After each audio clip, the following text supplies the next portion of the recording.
राधे राधे, जय श्री कृष्णा। अब हम बात करेंगे मेष लग्न के पंचम भाव में यदि शनि स्थित है तो वह क्या परिणाम प्रदान करते हैं। मेष लग्न में शनि क्रमशः दसम भाव के स्वामी, लाभ भाव के स्वामी बनते हैं। पंचम भाव में सिंह राशि के बैठे रहेंगे। लग्नेश के शत्रु है, त्रिषडाय पति, परम पापी है। मंदसो में सिता पापा, शुभो शिशि दिवाकरो, गुरु दिवाकरो। महर्षि पाराशर जी कहते हैं, पंचमस्ते शनौ जाता मंद बुद्धि प्रजायते संतति क्लेश युक्ता च धनवान कीर्तिमान अपि। कि ऐसे जातक जब पंचम भाव में शनि होते हैं तो बुद्धि मंद बुद्धि प्रजायते, थोड़ी बुद्धि में संकुचित अवस्था हो जाती है, स्मरण शक्ति अत्यधिक नहीं रहती है, या कभी कभी सीखने में विलंब कर देता है किसी चीज को पकड़ने में। लेकिन बुद्धि बहुत गंभीर और गहरी होती है। फिर कहते हैं संतति क्लेश युक्ताच, संतान प्राप्ति में बाधा उत्पन्न होती है। संतान की ओर से चिंता हो सकती है ऐसे व्यक्ति को। लेकिन लाभ भाव को देखने के कारण धनवान होगा, कीर्तिमान होगा। तो तीन विषयों को हम चीजें यहाँ से समझे हैं पंचम भाव से: संतान, शिक्षा एजुकेशन और लव। प्रेम संबंधों में निरस्ता रहेगी, अलगाव की स्थिति बनती है, क्योंकि शनि अनुशासन और वैराग्य के कारक होते हैं, और अनुशासन और वैराग्य कभी भी प्रेम संबंधों में स्थायित्वता प्रदान नहीं करते हैं।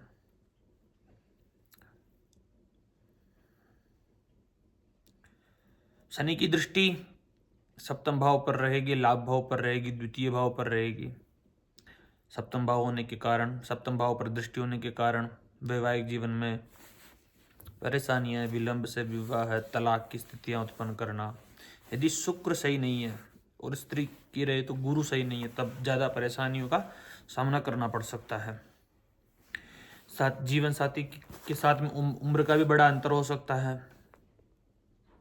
परमानेंट पार्टनरशिप का भाव, लाभ भाव, वहाँ पर भी दृष्टि रहेगी, स्वग्रही दृष्टि रहेगी, इसलिए सकारात्मक फल मिलेंगे वहाँ से। तो जातक को निरंतर आय के स्रोत लगे रहेंगे, आय निरंतर होती रहेगी। बड़े भाई बहनों का भी सहयोग मिलेगा, मित्रों से लाभ मिलेगा। कारखाना इत्यादि रहे व्यक्ति के तो कारखानों से अच्छा लाभ प्राप्त कर सकता है व्यावसायिक दृष्टि से। द्वितीय भाव पर दृष्टि रहेगी, द्वितीय भाव से वाणी, परिवार, कुटुंब, धन संचय। धन संचय में कमी हो सकती है, परिवार में अनबन हो सकती है, परिवार में मतभेद हो सकता है, परिवार में कलह की स्थिति उत्पन्न हो सकती है। वाणी में थोड़ी गंभीरता होती है, नपितुली वाणी, यानी कि गंभीर होती है और बहुत सोच समझ करके बोलने वाला व्यक्ति होता है। धन संचय में कंजूस हो सकता है, अत्यधिक व्यावहारिक होता है ऐसा जातक। ऐसा जातकों का स्वभाव जो रहता है योजनाबद्ध रहता है, भविष्य की चिंता ज़्यादा सताती है ऐसे व्यक्तियों को। और भी यदि अपन इस विषय को और गहराई से देखें तो ऐसा जातक बुजुर्गों की संगत करने वाला होता है, गंभीर प्रकृति होती है। भृगु सूत्र में कहा है, पुत्रहीन अति दरिद्री दुर्वत्तः दत्तपुत्री। ऐसे जातक संतति गोद लेता है, विद्या में रुकावट आती, विद्या में संघर्ष करता है। पत्नी से खटपट होती रहती है परंतु लाभ की स्थिति रहती है, व्यापार में लाभ होता है, धन की आवक रहेगी परंतु बरकत नहीं होगी। बरकत के लिए शुक्र की स्थिति का अच्छा होना आवश्यक है, क्योंकि द्वितीय भाव के स्वामी होते हैं। अब यदि अपन ग्रह युतियों की बात करें तो यदि सूर्य यदि शनि के साथ में आकर के बैठ जाते हैं तो रविकृत राजयोग बनता, पंचम भाव के स्वामी पंचम भाव में बैठे रहेंगे, लाभ को देखेंगे। तो जातक प्रखर बुद्धिमान होगा, मेधावी होगा, बहुत प्रभावशाली होगा। भाग्योदय प्रथम संतति के बाद हो जाता है ऐसे जातक का। स्थिति श्रेष्ठ ही है, पिताजी के लिए सही नहीं है वैसे शनि और सूर्य की युति, पिताजी से मतभेद करवा सकती है ये स्थिति। दशमेश का वैसे भी पंचम भाव में बैठे रहना श्रेष्ठतम नहीं पिताजी के लिए, क्योंकि दशम भाव से अष्टम भाव रहता है। पद प्रतिष्ठा के लिए भी थोड़ी, उसमें भी आपको अपमान या एक ऐसी स्थितियां उत्पन्न हो सकती है, आशानुकूल नहीं रहता है। यदि शनि के साथ में चंद्रमा हो तो विषयों का निर्माण हो जाता है। चंद्रमा मन का कारक है तो शनि विषय है, वैमनस्यता है, एक उस मन के अंदर कहीं ना कहीं आपके एक निराशा उत्पन्न कर देता है। मानसिक तनाव रह सकता है, बुद्धि का भाव है और बुद्धि हमेशा फिर भ्रमित हो जाती है, दिग्भ्रमित व्यक्ति हो सकता है ऐसी स्थिति में। चतुर्थ भाव के स्वामी होते हैं यहाँ पे चंद्रमा। चतुर्थेश और दशमेश का संबंध होगा। माता के स्वास्थ्य में भी परेशानियां हो सकती है। मकान, वाहन, भूमि इत्यादि के सुख में भी कमी, क्षीणता उत्पन्न हो सकती है। यदि शनि के साथ में मंगल हो तो व्यक्ति इंजीनियरिंग, डॉक्टर, नर्सिंग इत्यादि करे तो श्रेष्ठ है। विद्या में संघर्ष कराएगा, लेकिन एजुकेशन में बहुत बाधा उत्पन्न करेगा मंगल। मित्र राशि में रहेंगे शनि मंगल। जातक की संतति बीमार रह सकती है इस स्थिति में। यदि शनि के साथ में यहाँ पर बुध हो तो जातक बहुत पराक्रमी होता है।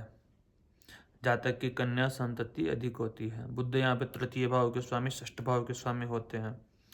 शनि के साथ में पाप प्रभाव में आ जाएंगे बुध, तो कहीं से भी ज़्यादा श्रेष्ठतम स्थिति तो निकल करके नहीं आती है।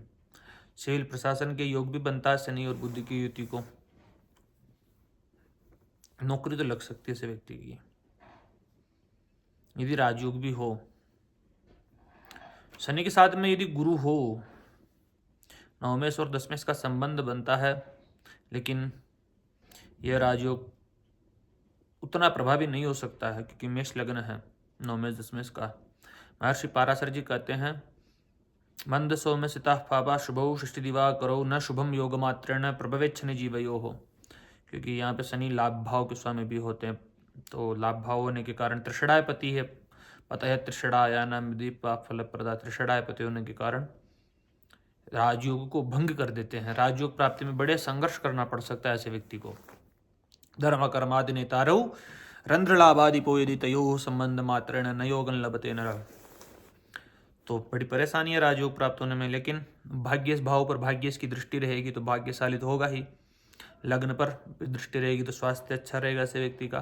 पूर्वानुमान होता रहेगा ऐसे व्यक्ति को, कोई घटना घटित होगी तो उसको आभास होगा कि ऐसी घटना घटित हो सकती है। भाग्योदय थोड़ा विलंब से करवा दे शनि के साथ में होने के कारण, बस यही ज़्यादा परेशानीदायक स्थितियां तो नहीं रहेगी। संतान पक्ष के लिए थोड़ी परेशानी रहेगी शनि के साथ में पंचम भाव में बैठे रहना। यदि शनि के साथ में शुक्र हो तो व्यापार व्यवसाय द्वारा उत्तम लाभ का संकेत देता है। पत्नी से भी लाभ देगा क्योंकि सप्तमेश का अपने से लाभ भाव में बैठे रहना पंचम भाव में, और लाभेश के साथ में बैठे रहना। शनि और शुक्र की युति थोड़ी वैवाहिक जीवन के लिए सही नहीं है। यदि शनि के साथ में राहु हो तब फिर संतान पूर्ण रूप से बाधित हो गए। संतान पक्ष, शिक्षा पक्ष, प्रेम संबंध। रावणा सयुते मंदे सर्वदा रोगम अश्नुते, ऐसा भी कहा है महर्षि पराशर जी ने 6ठ अध्याय में, रोगाध्याय के अंदर। स्वास्थ्य में परेशानियां, दिक्कत का सामना, पुत्रों का स्वास्थ्य संबंधित परेशानियां, या पुत्रों को लेकर के हमेशा चिंतित, संतान को लेकर के, एजुकेशन को लेकर के, प्रेम संबंधों को लेकर के, ब्रेकअप इत्यादि की संभावनाएं व्यक्त होती है। शनि के साथ में केतु तो गर्भपात के भी योग बना देता है। राहु भी करा देता है गर्भपात यदि स्त्री की जन्म पत्रिका होती है ऐसी। तो हमने इस वीडियो के माध्यम से जाना है मेष लग्न के पंचम भाव में शनि का फल। अब अगले वीडियो में जानेंगे हम मेष लग्न के षष्ठ भाव में शनि का फल। धन्यवाद।